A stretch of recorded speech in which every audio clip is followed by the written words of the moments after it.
എല്ലാവർക്കും നമസ്കാരം. എല്ലാവരും സുഖമായിട്ടിരിക്കുന്നു എന്ന് വിശ്വസിക്കുന്നു.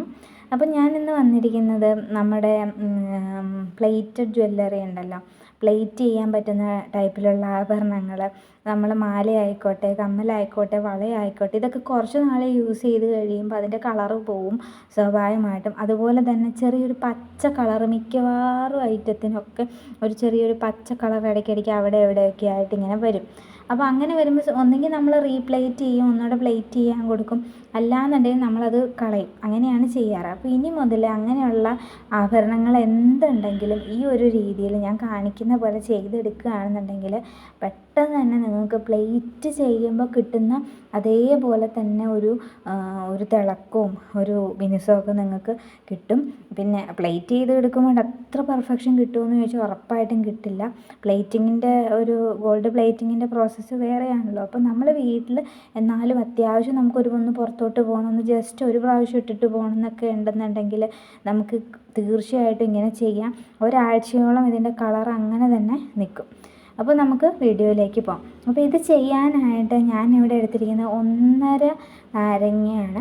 വലിപ്പമുള്ള നാരങ്ങ, വലിയ നാരങ്ങയാണ്. ഒരു 1.5 നാരങ്ങ എടുത്തിരിക്കുന്നത്. അപ്പോൾ ഈ നാരങ്ങ ശരിക്കും പറഞ്ഞാൽ കുറച്ചിങ്ങനെ ഫ്രിഡ്ജിലൊക്കെ വെച്ചു ഇച്ചിരി ഒന്ന് കേട് പോലെ വന്നു എന്ന് ഓർത്തിട്ട് നിങ്ങളത് കുഴപ്പമില്ല കേട്ടോ, അങ്ങനെയുള്ള നാരങ്ങയും എടുക്കാം. അപ്പോൾ അത് നന്നായിട്ട് പിഴിഞ്ഞെടുത്തതിന് ശേഷം നമ്മൾ ഈ പറഞ്ഞ ഏത് ആഭരണമാണോ, നമുക്ക് ഏത് മാലയാണെങ്കിൽ മാല എന്താണോ നമുക്കിതുപോലെ കളർ ചെയ്തെടുക്കേണ്ടത്, പ്ലേറ്റ് ചെയ്തെടുക്കേണ്ടത്, അപ്പോൾ നമ്മളത് എന്ത് ചെയ്യുക, ഇതിലൊന്ന് കുതിർത്തിയിടുക. ഈ ജ്യൂസിലോട്ടൊന്ന് കുതിർത്തിയിടുക. വെള്ളമൊന്നും നമ്മൾ ചേർക്കുന്നില്ല. അപ്പോൾ ഈ നാരങ്ങയുടെ ജ്യൂസിലോട്ട് അത് കുതിർത്തിയിടുക. സമയം പോലെ നിങ്ങൾക്ക് ചെയ്യാം. ഒരു അരമണിക്കൂറെങ്കിൽ അരമണിക്കൂർ, അല്ലെങ്കിൽ 1 മണിക്കൂർ, കുറഞ്ഞത് അരമണിക്കൂറെങ്കിലും കുതിർത്തുക. അപ്പോൾ ഞാനിവിടെ അരമണിക്കൂർ കുതിർത്തിയെടുത്തതിന് ശേഷമാണ് ഞാൻ നിങ്ങളെ കാണിക്കുന്നത്. ഇത് കുതിർത്തിയെടുത്തതിന് ശേഷം നമ്മൾ ഇടയ്ക്കിടയ്ക്ക് ഞാൻ തിരിച്ചും മറിച്ചുമൊക്കെ ഇടണം കേട്ടോ. അപ്പോൾ സമയം കൂടുതലുണ്ടെങ്കിൽ അതിനനുസരിച്ച് കൂടുതൽ നേരം വയ്ക്കാം. അപ്പം നല്ല പോലെ ആ പച്ച പിടിച്ച പോലുള്ളതും ഒക്കെ പോയി നല്ല സൂപ്പറായിട്ട് കിട്ടും. എന്നിട്ട് നമ്മളതൊരു പച്ചവെള്ളത്തിൽ നമ്മളൊന്ന് വാഷ് ചെയ്തെടുക്കുക. പച്ചവെള്ളത്തിൽ ഒരു 2-3 പ്രാവശ്യം ആ നാരങ്ങയുടേതൊക്കെ പോകുന്ന രീതിക്ക് വാഷ് ചെയ്തെടുക്കുക. അപ്പോൾ നിങ്ങളിപ്പോൾ കണ്ടല്ലോ, ജസ്റ്റ് ആ പച്ച കളറിലുള്ളതൊക്കെ കംപ്ലീറ്റ് ആയിട്ട് പോയിട്ടുണ്ട്. ഇനി നമ്മൾ ചൂടുവെള്ളത്തിൽ ഇതൊന്ന് ഇട്ടിട്ട് തിളപ്പിച്ചെടുക്കുക. ഒരു 2-3 സെക്കൻഡ് നമ്മൾ ഈ മാല വെള്ളത്തിലോട്ട് ഇട്ടിട്ട് ഒന്ന് തിളപ്പിച്ചെടുക്കുക. എന്നിട്ട് വീണ്ടും നമ്മൾ ഈ തിളച്ചിട്ടുള്ള വെള്ളത്തിൽ നിന്ന് മാറ്റി നമ്മൾ തണുത്ത വെള്ളത്തിലോട്ട് ഈ മാലയും കമ്മലും ആട്ടോ ഞാനിവിടെ എടുത്തിരിക്കുന്നത്. ഞാൻ ഓൾറെഡി എല്ലാം എൻ്റെ കയ്യിൽ ഇതുപോലെ കറുത്തു പോയ എല്ലാ ഐറ്റംസും ഇതേ ഒരു രീതിക്ക് ഞാൻ വെളുപ്പിച്ചെടുത്തു. അപ്പോൾ ബാക്കി അവസാനം ഞാൻ തപ്പിപ്പിടിച്ച് പഴയതൊരെണ്ണം കൊണ്ടുവന്നതിനെയാണ് നിങ്ങളെ കാണിക്കാനായിട്ട്, വീഡിയോയ്ക്ക് വേണ്ടിയിട്ട്. അപ്പോൾ ഇതാണെങ്കിൽ ഒത്തിരി പഴയതാണ് കേട്ടോ.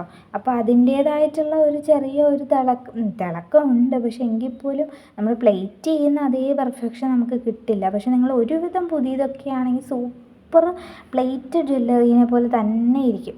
അപ്പോൾ ഞാനിപ്പോൾ അത് തിളപ്പിച്ചെടുത്ത് അത് പച്ചവെള്ളത്തിലോട്ട് മുക്കി അതിന് ശേഷം അത് തുടച്ചെടുത്തു.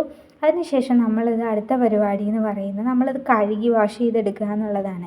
അപ്പോൾ ഇതിനായിട്ട് ഏറ്റവും നല്ലത് കോൾഗേറ്റിൻ്റെ പേസ്റ്റാണ്. പക്ഷേ എൻ്റെ കയ്യിൽ കോൾഗേറ്റിൻ്റെ പേസ്റ്റ് ഇല്ല. ഞാൻ കോൾഗേറ്റിൻ്റെ ടൂത്ത് പൗഡറാണ് ഉപയോഗിക്കുന്നത്, പൽപ്പൊടിയാണ് ഉപയോഗിക്കുന്നത്. അത് ഞാനിവിടെ കടയിൽ പോയപ്പോൾ ജസ്റ്റ് ഒരു നൊസ്റ്റാൾജിയ തോന്നി. പണ്ടൊക്കെ നമ്മൾ ഇതാണല്ലോ ഉപയോഗിച്ചുകൊണ്ടിരുന്നത്, ഈ പൽപ്പൊടി ഇട്ടല്ലേ പല്ല് തേച്ചുകൊണ്ടിരുന്നത്. അപ്പോൾ അതിൻ്റെ ഇതിന് ഞാൻ വാങ്ങിച്ചാട്ടോ. പക്ഷെ സത്യം പറഞ്ഞാൽ ഇതിന് പതയൊന്നുമില്ല. ജസ്റ്റ് നമുക്ക് വെളുത്ത് കിട്ടും, പക്ഷെ എന്നാലും ഇതിന് ആ ഒരു പതയില്ലാത്തതിൻ്റെ ഒരു ചെറിയൊരു ബുദ്ധിമുട്ടുണ്ട്. അപ്പോൾ ഇത് നമ്മൾ ഇത് കഴുകുമ്പോഴും കോൾഗേറ്റ് പേസ്റ്റ് ഇട്ട് കഴുകുകയാണെന്നുണ്ടെങ്കിൽ അത്യാവശ്യം നല്ല പോലെ പത വരും. ചിലർക്കാണെങ്കിൽ പത വന്നാലേ അത് വൃത്തിയായി എന്നുള്ളൊരു തോന്നലാണ്. പക്ഷെ ഈ പേസ്റ്റ് പൗഡറാണെങ്കിലും നന്നായിട്ട് തന്നെ ഇത് നമുക്ക് വൃത്തിയായി കിട്ടും. നിങ്ങളുടെ കയ്യിൽ പേസ്റ്റ് ഉണ്ടെന്നുണ്ടെങ്കിൽ ജെല്ലിൻ്റെ പേസ്റ്റ് ഒഴികെയുള്ള പേസ്റ്റ്, ജെല്ലായിട്ടുള്ള ടൂത്ത് പേസ്റ്റ് ഒഴികെയുള്ള പേസ്റ്റ് നിങ്ങൾക്ക് തീർച്ചയായിട്ടും എടുത്ത് ഇതേപോലെ കഴുകാനായിട്ട് ഉപയോഗിക്കാം. അപ്പോൾ നമ്മൾ ബ്രഷ് ഉപയോഗിച്ച് നന്നായിട്ട് ഇങ്ങനെ കഴുകുമ്പോൾ നമുക്ക് ആ പച്ച കളറിൽ പറ്റി പിടിച്ചിരിക്കുന്നതും അതുപോലെ തന്നെ അഴുക്കുകളുണ്ടെങ്കിലും ഒക്കെ നമുക്ക് പോയി ആ ഒരു ആഭരണം നല്ല വൃത്തിയായിട്ട് നമുക്ക് കിട്ടും. അപ്പോൾ ഞാനിവിടെ അത്യാവശ്യം പറ്റുന്ന രീതിക്കൊക്കെ നന്നായിട്ട് ഉരച്ച് കഴുകി എടുത്തിട്ടുണ്ട്. അപ്പോൾ അതിന് ശേഷം നമ്മളിത് വീണ്ടും നമ്മൾ കഴുകിയെടുക്കുക എന്നുള്ളതാണ്. ഒരു 2-3 പ്രാവശ്യം നല്ല വെള്ളത്തിൽ ഞാൻ കഴുകിയെടുക്കാം.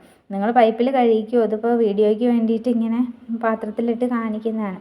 ഇപ്പോൾ അത്യാവശ്യം നിങ്ങൾ ശ്രദ്ധിച്ചു, ഇത് പഴഞ്ചനായിട്ടുള്ള ഒരു ആഭരണമായിരുന്നു, മാലയായിരുന്നു, പണ്ടെങ്ങോ ഉള്ള ഒരു മാലയായിരുന്നു. പക്ഷെ അതാണ് ഇപ്പോൾ ഇത്രയും നല്ല വൃത്തിയായിട്ട് നമുക്കിവിടെ നല്ല പ്ലേറ്റ് ചെയ്ത ഒരു രീതിക്ക് നമുക്ക് നല്ല ഭംഗിയിൽ കിട്ടിയിട്ടുള്ളത്. കണ്ടു കഴിഞ്ഞാൽ നിങ്ങൾക്ക് മനസ്സിലാവും, അത്യാവശ്യം നല്ല തിളക്കത്തിൽ തന്നെ കിട്ടിയിട്ടുണ്ട്. ഇനി നമ്മൾ അടുത്തത് ചെയ്യേണ്ടത്, ഈ ഒരു വെള്ളത്തിൽ നിന്ന് എടുത്ത് കഴുകി എടുത്തിട്ട് നമ്മൾ അത് വെള്ളത്തിൽ നിന്ന് അത് എടുത്ത് മാറ്റി നല്ലപോലെ ആ വെള്ളം മൊത്തത്തിൽ തുടച്ചെടുക്കുക. ഒരു കോട്ടൺ തുണി വെച്ചിട്ടോ ടിഷ്യൂ പേപ്പർ വെച്ചിട്ടോ ഒക്കെ നമുക്ക് തുടച്ചെടുക്കാം. നിങ്ങൾ ഈ കമ്മൽ ആദ്യം കണ്ടതും ഇപ്പോൾ കണ്ടതും തമ്മിൽ നല്ല വ്യത്യാസമല്ലേ? കാരണം ഞാൻ പറയുന്നത് പുതിയതല്ല കേട്ടോ. ഇനി പുതിയത് മീൻസ് നമ്മൾ ഒരു വാങ്ങിച്ചിട്ട് കുറച്ച് നാൾ ഉപയോഗിച്ചിട്ട് പിന്നെ കളർ ഡള്ളായിട്ടുള്ള മാലകളൊക്കെ നിങ്ങളിത് ഈ രീതിക്ക് ചെയ്ത് നോക്കി തീർച്ചയായിട്ടും നല്ല ഒരു ഇഫക്റ്റ് നിങ്ങൾക്ക് കിട്ടും. ഇനി ഇതിലോട്ട് ഇച്ചിരി ശകലം മഞ്ഞൾപ്പൊടി ചേർക്കുകയാണ്. മഞ്ഞൾപ്പൊടി ചേർത്തിട്ട് നമ്മൾ ജസ്റ്റ് മഞ്ഞൾപ്പൊടി ഇട്ടെന്നിട്ട് ഒന്ന് മഞ്ഞൾപ്പൊടി അതിലൊന്ന് പുരട്ടിയെടുക്കുക. അതേപോലെ തന്നെ കുറച്ചൊരു ഷൈനിങ്ങിന് വേണ്ടിയിട്ട് നമ്മൾ ഇച്ചിരി പൗഡറും കൂടെ ഇടുക. ഞാൻ പൗഡർ ഇട്ടപ്പോൾ ഇവിടെ അത്യാവശ്യം കുറച്ച് കൂടിപ്പോയ പ്രശ്നം എന്താണെന്ന് വെച്ച് കഴിഞ്ഞാൽ ചെറിയ ചെറിയ ഭാഗത്തൊക്കെ ഇങ്ങനെ പറ്റിപ്പിടിച്ചിരിക്കും. ഈ കമ്മലിൻ്റെ ഒരു ഡിസൈനിലൊക്കെ പൗഡർ ഇങ്ങനെ പറ്റിപ്പിടിച്ച പോലെ ആയിരുന്നു. അപ്പോൾ അതുകൊണ്ടാണ് പറയുന്നത് നല്ലപോലെ തുടച്ചെടുക്കുക. വെള്ളത്തിലിട്ടതിന് ശേഷം നമ്മൾ നല്ലപോലെ തുടച്ചെടുക്കുക. തുടച്ചെടുത്തിട്ട് വേണം നമ്മൾ ഈ മഞ്ഞൾപ്പൊടി പൗഡറും ഇടാനായിട്ട്. അപ്പോൾ എന്തായാലും സംഭവം ഇവിടെ റെഡി ആയിട്ടുണ്ട്. നമ്മൾ കടയിലൊന്നും പോയി പ്ലേറ്റ് ചെയ്യാനും അതിനും ഇതിനും മെനക്കെടേണ്ട കാര്യമില്ല.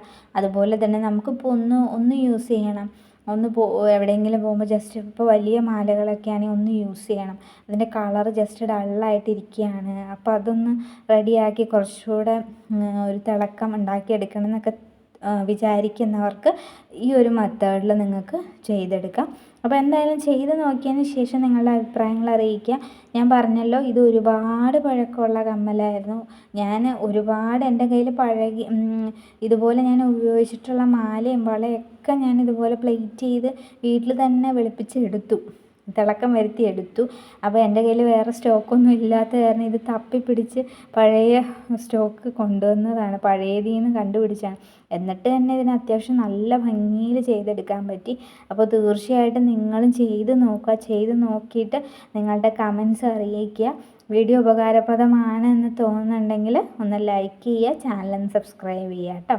അപ്പോൾ നെക്സ്റ്റ് വീഡിയോയിൽ കാണുന്നവരേക്കും എല്ലാവരും ഹാപ്പി ആയിട്ടിരിക്കുക. Thanks for watching.